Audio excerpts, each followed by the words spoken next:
We're bringing in younger talent with fresh perspectives." The words hung in the air between us like an invisible wall. I sat perfectly still, my hands folded neatly in my lap as I processed what Bryce Lambert, our new CEO of exactly 2 weeks, had just said to me. His office still smelled of fresh paint. The walls now a trendy slate gray instead of the warm beige I'd grown accustomed to over 18 years. "I see," I replied, my voice steadier than I expected. "And when will this transition take place?" Bryce adjusted his designer glasses and checked his watch, a habit I'd already noticed during our limited interactions.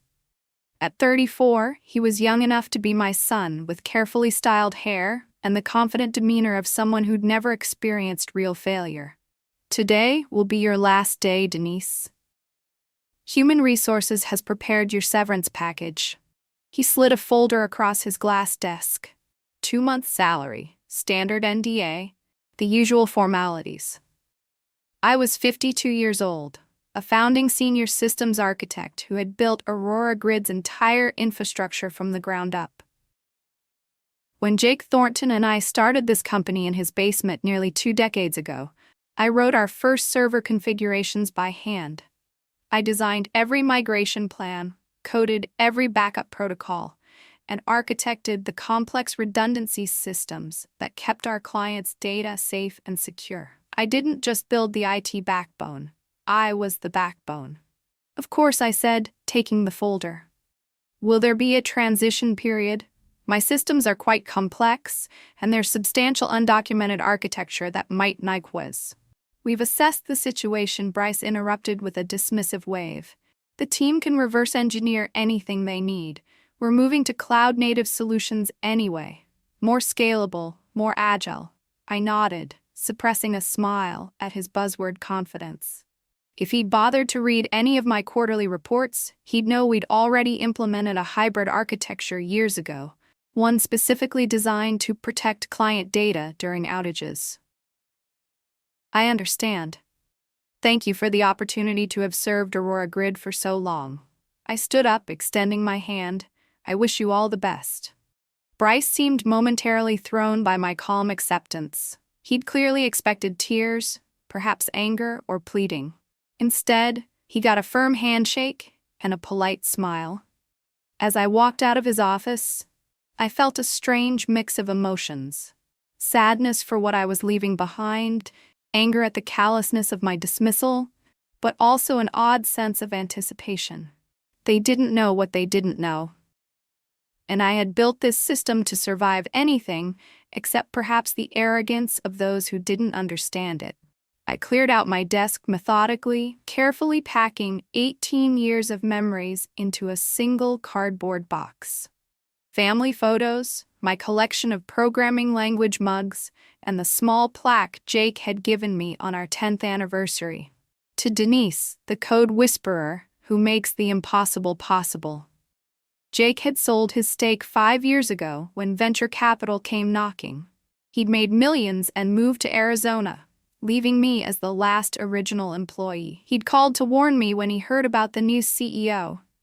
"Watch your back, Denise," he'd said. "This guy, Bryce, is known for clean slate management, new broom sweeps clean and all that." I should have listened more carefully. Looking around the open office space, I spotted Tim Chen, my lead developer, watching me with undisguised shock. I motioned him over. "They're letting you go?" he whispered, glancing nervously toward the executive suite. "That's insane. Nobody knows the infrastructure like you do." I placed a hand on his shoulder. "You'll figure it out. Just remember what I always say about the primary server cluster. Never update without running the diagnostic sequence first." He finished automatically. "But Denise, the authentication protocols, the recovery procedures, they're all documented," I said smoothly, "in the system." This wasn't entirely true. The documentation existed, but access required a specific sequence of credentials that only I possessed. It was a security measure I'd implemented years ago after a disgruntled employee had attempted to sabotage our backup systems. "I'll be fine, Tim. Change is part of growth." I handed him a sticky note with my personal email. If you need anything, don't hesitate to reach out. I made my way through the office, saying quiet goodbyes to colleagues I'd mentored and worked alongside for years. Most were stunned, a few angry on my behalf. I maintained my composure, refusing to give Bryce or the executive team the satisfaction of seeing me break. On my way out, I stopped by Melissa Winter's desk. As head of human resources, she'd been the one to schedule my sudden meeting with Bryce. "I've processed your paperwork," she said quietly, unable to meet my eyes. "I'm sorry about this, Denise. It wasn't my decision." "I know." I smiled gently. "Just one question. Who's taking over the security protocols for the main server cluster?" "I think they're bringing in a new team from Pinnacle Consulting." She frowned. "Why do you ask?" I shrugged, adjusting the box in my arms. "Just curious. Change is good, right? That's what everyone keeps saying." As I walked through the glass doors of Aurora Grid Technologies for what might be the last time, I felt oddly light. 18 years was a long time to give to one company. And maybe, just maybe, it was time for something new. The first week of unemployment was disorienting. For nearly 2 decades, my alarm had gone off at exactly 5:30 a.m., and I'd been at my desk by 7 running diagnostics before most of my colleagues had even poured their first cup of coffee. Now, I found myself adrift in a sea of unstructured time. I spent the first few days updating my resume and LinkedIn profile, surprised to see dozens of messages from former colleagues expressing their shock and support. Several offered to refer me to positions at their new companies, but I wasn't ready to jump into anything yet. Financially, I was stable. I'd always lived below my means and had significant savings. On the 8th day after my dismissal, I received an email from Tim. "Denise, hope you're doing well. Things are chaotic here. The Pinnacle consultants are reviewing the entire infrastructure and making recommendations. They're talking about a complete system overhaul next month. Yesterday, they mentioned deprecating your backup protocols as legacy systems." I tried to explain their importance, but I'm being sidelined. "Miss your guidance, Tim." I crafted a careful response, advising him to document his concerns in writing while navigating the politics of the new regime. I didn't mention that deprecating my backup systems without understanding them first would be like removing the foundation of a building to modernize it. 2 days later, I received another message. This time from Alicia Gonzalez, the project manager for our largest client, Meridian Healthcare. "Denise, this is unofficial, but I wanted to give you a heads up. The migration team is planning to update the main server cluster next week. When I asked about the diagnostic sequence you always insisted on, they said it was unnecessary overhead and that their new continuous deployment pipeline would handle any issues automatically. I have a bad feeling about this. Best, Alicia." My stomach tightened. The diagnostic sequence wasn't just a cautious habit. It was essential. Our main cluster had specialized hardware configurations that required specific pre-checks before any system updates. Skipping them was like jumping out of an airplane without checking your parachute first. I considered reaching out to Bryce or the CTO to warn them. But pride held me back. They'd made it clear that my expertise was no longer valued. They'd chosen to dismiss nearly 2 decades of institutional knowledge without so much as a transition meeting. That night, I went through my home office, finding the encrypted hard drive where I kept backups of all my system documentation, including the detailed recovery protocols I'd developed. The procedures were complex by design, requiring specific authentication steps that only I knew by heart. I stared at the drive for a long moment, then placed it in my desk drawer. "They wanted fresh perspectives," I said to the empty room. "They'll get them." 2 days later, on a quiet Sunday morning, I received an urgent text from Tim. "Everything's down. Complete system failure. No one knows what to do." And so it began. The main server cluster crashed at approximately 3 a.m. Tim explained breathlessly over the phone. It was during the scheduled update window, but something went catastrophically wrong. The automated recovery systems couldn't initialize, and now we're in full disaster mode. I had just finished my morning coffee when he called, my phone buzzing with an emergency alert I'd set up years ago. Old habits die hard. What about the backup protocols? I asked, already knowing the answer. Tim's bitter laugh confirmed my suspicions. That's the thing. The documentation for the recovery process requires authentication credentials that none of us have. It's like trying to open a vault without the combination. I'd designed it that way deliberately. After a security breach 7 years ago, I'd implemented a layered authentication system, one that required physical access to certain terminals, specific credential sequences, and knowledge that wasn't stored in any accessible repository. It was old-school security by obscurity updated for the modern era. What's the client impact? I asked, setting down my mug. Total, Meridian Healthcare's patient portal is down. Reynolds Financial can't access any of their transaction data. Even our internal systems are paralyzed. Email, development environments, everything. Tim lowered his voice. Bryce is having a complete meltdown. The board called an emergency meeting for noon. I felt a twinge of sympathy for my former colleagues, but it was overshadowed by a sense of validation. This was precisely the scenario I'd warned about for years, the reason I ran exhaustive diagnostics before every update, the reason I'd created redundant systems and recovery protocols.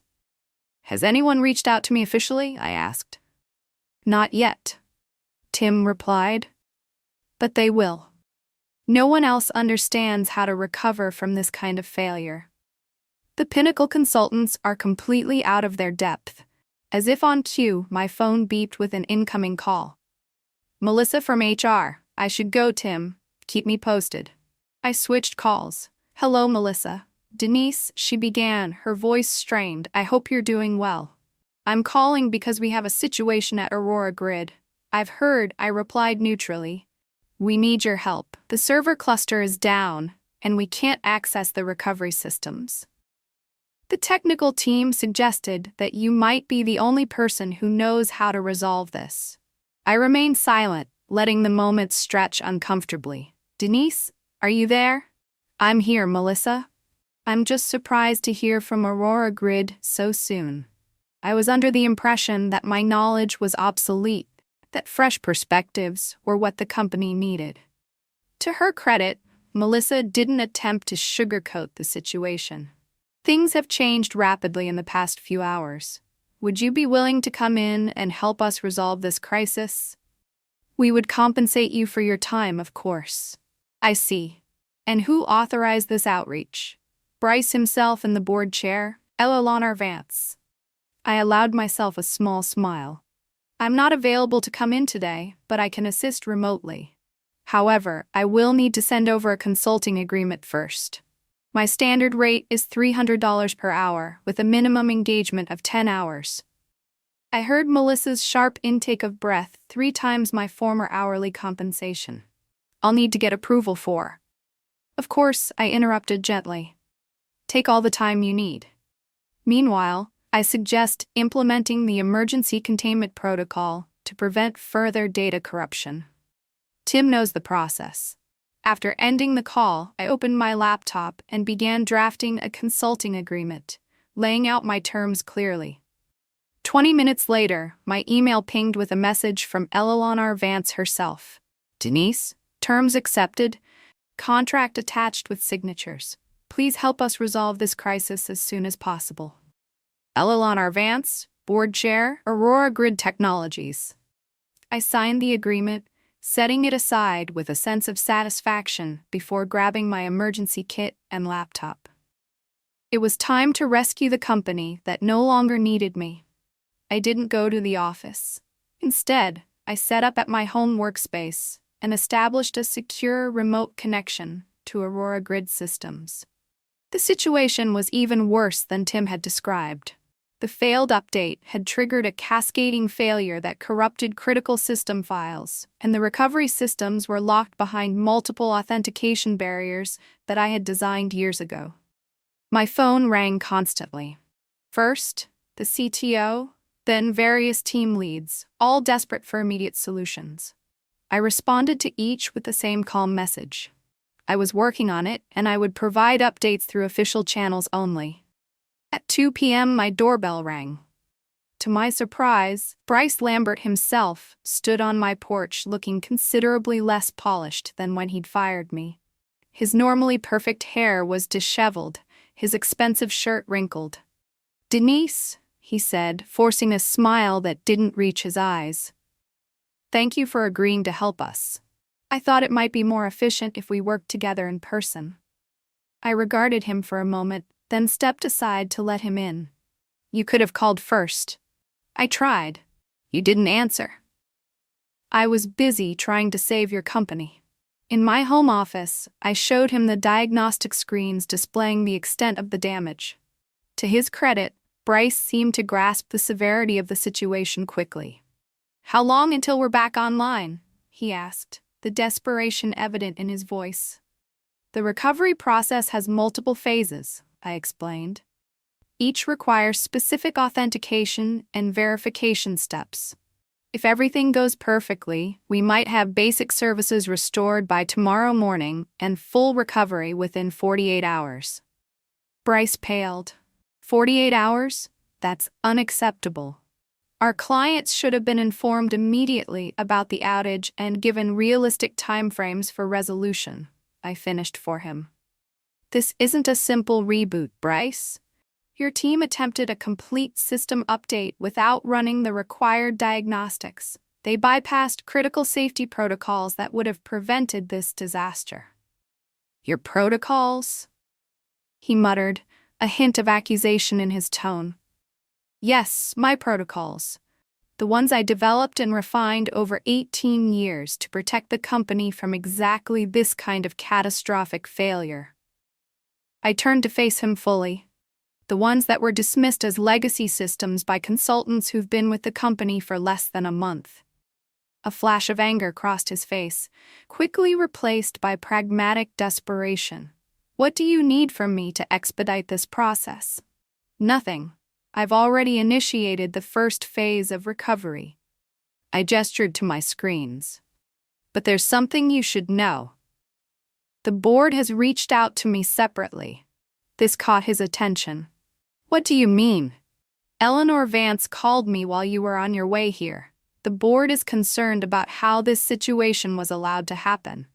They've asked me to provide a full assessment of the infrastructure decisions made since my departure." It wasn't entirely true. Eleanor had texted asking for updates but hadn't requested an assessment yet. Bryce's expression hardened. "I see. I'm not interested in office politics, Bryce. I'm here to restore the systems and protect the data integrity for our clients. That's all." "Our clients," he repeated softly. "You still think of them as yours?" 18 years creates strong bonds, I replied evenly. "Now, if you'll excuse me, I need to continue the recovery process. I'll send hourly updates to you and the board." As Bryce left, I returned to my work, systematically addressing each corrupted system. My phone buzzed with a text from Tim. "Bryce just announced that all Pinnacle consultants have been placed on leave pending review." "What did you say to him?" I didn't respond. There would be time for conversations later. Right now, I had a company to save, whether they appreciated it or not. By midnight, I had managed to restore the authentication systems and begin the data recovery process. My eyes burned from staring at screens, but I felt a familiar satisfaction as each system gradually came back online. This was the work I had always excelled at, solving complex problems under pressure, making order from chaos. At 2 a.m., as I was finalizing the recovery sequence for the client portals, my phone rang. It was Eleanor Vance. "Denise, I cannot thank you enough for stepping in," she said without preamble. "The board has been receiving your updates. Your progress is remarkable." Thank you, Eleanor. The critical systems should be operational by morning, though full data validation will take another day. There was a pause before she continued. Denise, I've been reviewing the decisions made over the past few weeks. The board was not fully informed about the extent of the changes being implemented, particularly regarding the core infrastructure you designed. I kept my voice neutral. I'm focusing on the recovery right now, Eleanor. We can discuss management decisions after the crisis is resolved. Of course, she agreed. But I want you to know that the board recognizes the value of your expertise. We would like to discuss a more permanent arrangement once this situation is stabilized. After ending the call, I allowed myself a moment of reflection. In just 3 weeks, the company had gone from dismissing me as obsolete to desperately needing my expertise. It was validation, certainly, but also a stark reminder of the tech industry's short-sightedness when it came to experience versus trends. The next morning, I arrived at the Aurora Grid offices shortly after dawn. The atmosphere was tense. Clusters of employees whispering in corners, the executive suite conspicuously empty. Tim met me at the door, relief evident on his face. "You're a miracle worker," he said, falling into step beside me. "The main customer portals are back online, and we've received confirmation that no data was lost." "Not a miracle," I corrected him. "Just proper system design and recovery protocols." In the conference room, I found the executive team and several board members gathered around the table. Bryce sat at the far end, his expression unreadable as I entered. Eleanor Vance rose to greet me. "Denise, thank you for coming in. We've been reviewing the preliminary damage assessment." I connected my laptop to the room's display, bringing up a detailed analysis of the system's failure and recovery process. As you can see, the cascade was triggered by an unauthorized update procedure that bypassed essential diagnostic protocols. Had these protocols been followed, the system would have flagged potential conflicts before implementation. For the next hour, I walked them through the technical details, explaining in terms they could understand why the failure had occurred and how similar disasters could be prevented. I concluded with a series of recommendations for immediate implementation. When I finished, Eleanor spoke first. "What would it take to bring you back, Denise? Not just as a consultant, but in a leadership role, Director of Infrastructure Security, perhaps." Before I could respond, Bryce interjected. "With all due respect, we need to consider the modernization initiatives. While Denise's experience is valuable, our strategic direction lost us millions in potential revenue and damaged client relationships." Eleanor finished firmly. "The strategy needs reassessment, Bryce." The tension in the room was palpable. I closed my laptop, considering my next words carefully. This was the moment of leverage I hadn't sought, but now possessed completely. "I'm not interested in returning as an employee," I said finally, "but I am willing to negotiate a consulting arrangement with specific conditions." All eyes turned to me, waiting. I had their complete attention, and for the first time in my career, I had the upper hand. It was time to use it. 3 days after the system crash, I sat across from Eleanor Vance and the board's attorney, finalizing the terms of my consulting agreement. The document before me represented not just a professional victory, but a personal vindication. "To summarize," the attorney said, reviewing the key points, "Aurora Grid Technologies will retain your services as principal infrastructure consultant for a minimum of 6 months, at your stated rate of $300 per hour. You'll maintain your independent status while overseeing the reconstruction of the security architecture and training of internal staff," Eleanor added. "And as discussed, the board has approved the formal acknowledgement of your original system architecture with full attribution in all technical documentation and client materials." I nodded, scanning the final page of the agreement. "And the letter has been drafted as requested," Eleanor confirmed, sliding an envelope across the table. Inside was a formal apology from the board acknowledging my contributions to Aurora Grid and expressing regret for the manner of my dismissal. It wasn't legally binding, more a matter of personal satisfaction, but it mattered to me.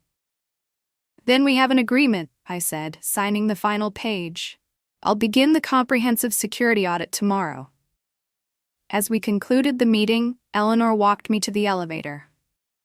"Between us, Bryce has been placed on administrative leave pending review. His decision to bypass established protocols without proper understanding of the consequences was illuminating for the board." I maintained a neutral expression. Companies often confuse innovation with abandonment of fundamental principles. The best technological solutions build upon proven foundations rather than discarding them entirely. Eleanor studied me with newfound respect. "You know, Denise, in all the years you worked here, I don't think leadership ever truly appreciated what they had in you." "That's often the case with infrastructure," I replied as the elevator arrived. "Nobody notices it until it fails." I left the building not as a defeated former employee, but as a consultant whose expertise now commanded respect and compensation, commensurate with its true value. Over the following weeks, I worked with Tim and a small team of senior developers to rebuild and strengthen Aurora Grid systems. I documented everything meticulously this time, creating comprehensive training materials that explained not just the how, but the why behind critical security protocols. The Pinnacle consultants were gone, their contracts terminated after the board's investigation revealed they had misrepresented their expertise in legacy system integration. Their modernization proposals would have eventually undermined the very foundations that had made Aurora Grid services reliable and secure for nearly 2 decades. 1 month after the crash, Alicia invited me to lunch at a small cafe near the office. "The clients are calling you the server whisperer," she said, smiling. "Meridian Healthcare specifically requested that you personally oversee their next system upgrade." Ironic, I mused, stirring my tea. A month ago, I was deemed obsolete. "Experience never goes out of style in this industry," Alicia replied. "Not really. Companies just periodically forget that fact until reality reminds them." When I returned to the office, I found Tim working with a young developer I didn't recognize. "Denise, this is Jason." Tim introduced us. "He's joining the infrastructure security team." Jason looked barely out of college with bright eyes and that particular eagerness of someone with more theoretical knowledge than practical experience. "It's an honor to meet you, Miss Halbrook," he said, extending his hand. "Your work on the distributed authentication system is brilliant." I shook his hand, suppressing a smile at being called Miss Halbrook for the first time in my career. "Thank you, Jason, and please call me Denise." As we walked to the server room, I realized something had fundamentally changed. Not just in my professional status, but in my own perception of my value. I hadn't needed to fight for recognition. I simply needed to let reality do that for me. My presence now commanded the respect I had always deserved, but rarely received. The very systems I had built, which had been dismissed as outdated, had proven themselves more resilient and essential than anyone anticipated. They hadn't failed the company. Poor leadership had failed them. As I watched Jason and Tim collaborate on implementing one of my security protocols, I felt a sense of satisfaction that transcended mere revenge. I had built something lasting, something valuable, and now, finally, everyone knew it. I would continue to share my knowledge, but on my terms, with proper recognition and compensation. The next generation deserved to understand that innovation wasn't about discarding the past, but building thoughtfully upon it. In the end, I hadn't needed to orchestrate an elaborate revenge. I simply had to wait for reality to vindicate what I had known all along. Expertise earned through years of hands-on problem-solving would always prove its worth in a crisis. And now everyone at Aurora Grid Technologies understood that